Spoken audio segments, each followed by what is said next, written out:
Whenever I buy a new bottle of paint, I like to start off with a small project as a warm-up to get started. This figurine is called Lunartik Mini Tea.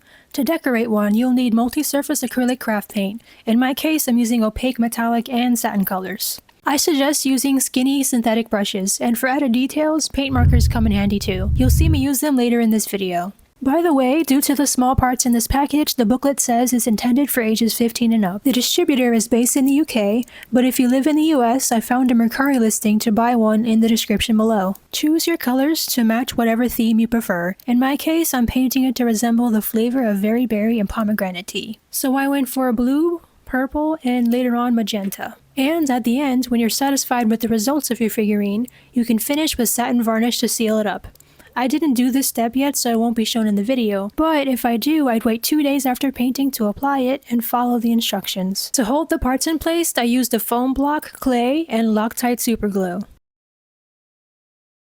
I ended up choosing the Martha Stewart craft paint in satin blue velvet, alongside the Folk Art Color Shift paint in pastel purple, and the Liquitex Basics light blue violet is definitely one of my favorite colors. Before I apply paint to the body, I'm swatching the colors on paper to confirm if I like how they look together. Although I put yellow and silver on the paint palette, I ended up not using those colors on the figurine. You might end up changing your mind during this process, and that's okay. I'm using magenta for the inside saucer of the cup and blue velvet color for the body, making sure to paint the inside of the holes too. I rotate between painting different body parts so that they get some time to dry before painting a second or third layer of paint on top. For some contrast, I'm painting the magenta on top of the blue before I apply the metallic purple paint. On a side note, I wish that the blank DIY figurine was available in the 6.5-inch size, but the larger ones are all pre-painted. I saw about 2 or 3 of them on eBay and could still probably customize them if I felt like it. Now, I'm applying the magenta color on the bottom of the tea plate. If you tried this project, what color scheme would you choose to paint on the figurine? Leave a comment below. Moving back to the eyes, I applied the purple shimmer on top to give it more dimension. For the rest of the painting process, I'm going to play music in the background until we reach the figurine assembly part after the paint dries.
And now we're stepping outside for this because I don't want the glue smell lingering in the house.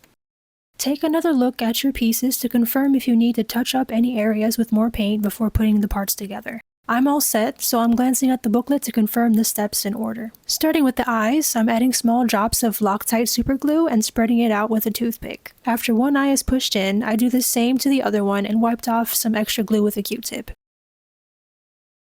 Not gonna lie, I got frustrated with this part because the arm joints would not go into the sockets, no matter how much I tried to push. So then I said screw it, let's cut off the joints and I'll glue the arms in later, but at least the head attached to the body easier.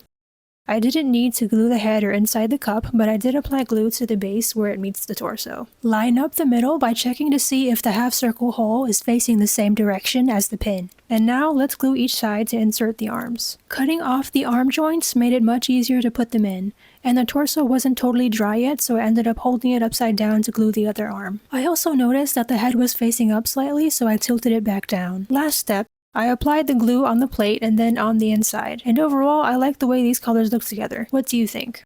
And then when it's put together, it measures under 2.5 inches. What I might do on the front of the cup is actually draw a few berries and a couple of leaves to make it more obvious that it's a berry flavor type of tea. So I think I should do that. I'm just afraid of screwing it up and then, no turning back, because so far it looks pretty good and I think it's a cute color combination. Want to see more paint projects like this? Hit subscribe and you'll get notified when my new crafty videos are posted. I have a bunch of other stuff to decorate in the future and would love to have you follow along when creative inspiration strikes. Speaking of inspiration, I skimmed through the website to see what styles designer Matt Jones came up with on Lunartik.com. I see some cups decorated with patterns like polka dots for mushroom tea, while others have symbols on the front like bubble tea. Personally, I don't want to paint more details on the face since it could distract from the character's eyes. On a side note, this is how much the DIY figure costs in the UK. On Mercari, I spotted them for $10 to $12 from 2 different listings at the time of this recording. Some of these other designs do look pretty cute. Based on what I'm seeing, I think I'll only paint berries on the cup since that's where I have the most space to draw with my paint markers. Time to break out my Posca markers! Yay! I got a bunch of these from Michael's, which I linked in the description. It's been a while since I used them, so I pushed the nib down to let the ink out after giving them a quick shake. I'm starting off with drawing the silhouette of the blueberry clusters in white before I apply the color on top. I don't like drawing without references, so I grabbed one from this website called iconfinder.com. At first, I was only going to draw one cluster of blueberries in the middle, but it looked off-center, so I decided to draw 2 more groups on the sides to make it look more cohesive. For the blueberry leaves, I have 2 different shades of green, and I'm using the lighter shade first before I outline them in dark green later. As I'm drawing the leaves around the corners, I noticed that the nibs are pretty thick for small details. I know I'll have to use thin brushes for some of the outlines. It would be nice to have all of the marker colors in each size, but my wallet said no in all caps. I have to work with what I've got. Now I'm going to color in the blueberries with the same blue velvet paint color as the figurine's body. It makes the most sense since blueberries are more like a blue-purple shade than a pure solid blue color. I'm being careful not to steer away from outside the white silhouette in order to keep the illustration from getting messy. I'm leaving a little bit of white peeking out around the edge because I'm going to outline the berries in pink anyway for some contrast.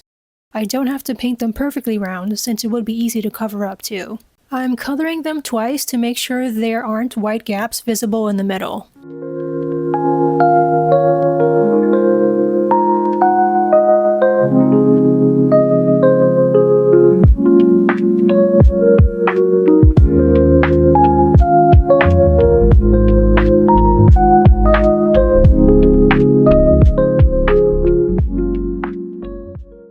Since the marker tip is too thick, I'm putting the color on the palette and using the paintbrush instead for easier application. This part gets tricky because at certain angles my hand couldn't hold still and it trembled a bit, so it was kinda helpful to rest my pinky against the figure or the plate to keep steady. One of the outlines at the top was thicker than I wanted, so I went back in with the lighter green to cover it up a little and make it appear thinner on the outside. I think the leaf in the middle is bigger than I'd like, but I can live with it. What I should have done was complete this design before gluing all the parts together, but I wasn't sure about adding the berries before. If you do this project, make sure the cup is complete in case you have to recolor it to cover up mistakes. So I'm adding in basic lines in the middle of the leaves and keeping it simple. I've had the Posca markers for more than 2 years and so far none of them have dried up. I'm brainstorming other project ideas to use them on. Whoops, I made a mistake. Need to wipe that off. Do you know any other websites that sell DIY blank figurines? I've been on the lookout for more resources to add to my wish list. Now this is the part where it all comes together. A pop of color with the pink outlines. Without this detail, I think the shape would have blended in too much with the background color. When it comes to ideas and using paint markers, one of the Instagram creators I follow for inspiration is Letters by Shells, who does colorful illustrations on different types of decorations. I suggest checking her out for ideas and where to start. On the brand's account page, I've seen it used on different objects like plant pots, monogram letters, mirrors or frames, and more. It'll be fun to experiment with different types of surfaces to see how far the markers can go. I have 2 sets of woodcut jewelry pieces to paint, so stay tuned for that in a future video. I'll probably use the color shift paint for that as well.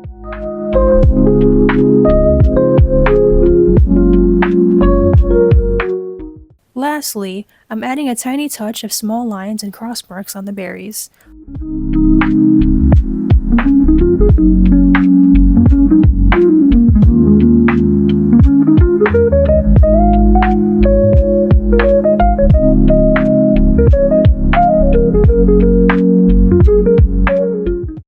Overall, I think they look pretty cute. Here is a side-by-side view of the reference picture. have at least one more figure to decorate, another blank one, so I'm going to figure that out later. But in the meantime, I do have two other ones that I actually wanted to have fun with because these two are from Jenny Cherry. They have like little cat ears right here. This one's called Daruma and this one's called Darumiau. This one has like a little cat face. You can't really see it very well because it's pretty clear. It's supposed to be glow in the dark, but when I tested it, it actually doesn't glow in the dark. I've had it for a while, so that's probably why maybe the material after a while no longer glows in the dark. That's probably what happened. But anyway, I'm pretty much going to turn it, I'm going to spray paint it, turn it matte. I would rather just paint in the details so that way you can really appreciate how cute the face is.